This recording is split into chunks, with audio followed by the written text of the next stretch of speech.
ওরে পেদনি কি করছিস লো, কি খাচ্ছিস? আরে এনে খা। ফু ফু ফু, ম্যাগো ম্যা, তুই খা। এ কি খাচ্ছিস তুই? আরে এটা ডায়েট ব্লাড, ঠিক আছে? ওই সমস্ত সুগারওয়ালা মানুষদের ব্লাড আমি খাই না, আমাকে তো আমার ফিগারটা মেনটেন করতে হবে নাকি? মোলা যা, মরা শরীরের আবার হট অ্যান্ড সেক্সি। তো তোর নয় বিয়ে হয়ে গেছে তারপরে মরেছিস, আমি তো এমনিই মরে গেছি, বল আমার তো বিয়েও হয়নি, তা আমাকে একটু হট অ্যান্ড সেক্সি থাকতে হবে না? তা যা বলিছিস লো, ওই বিয়েটা করলুম আর তারপরেই টপকে গেল। আর আমার ওই বরমিন সেটা আবার বিয়ে করছে।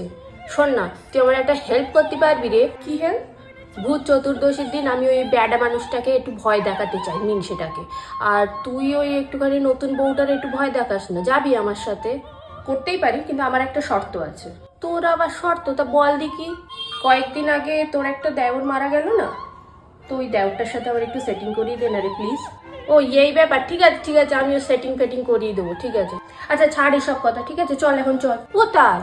ভুলে গেছিস, ভূত অ্যান্ড ভূত স্পা অ্যান্ড সেলুনে আমাদের অ্যাপয়েন্টমেন্ট নেওয়া আছে। মেনিকিওর, পেডিকিওর, ফেশিয়াল এই সমস্ত করতে তো টাইম লাগবে, রাত 2টোর সময় অ্যাপয়েন্টমেন্ট। চল এখনই ডেটটা ভুলেই গেছিলুম। চ চ চ চ, এসে তো আবার রেস্ট নিতে হবে ভোরবেলা, নিয়ে তারপর রাতিতে পার্টি সার্টি করতে হবে না। চল।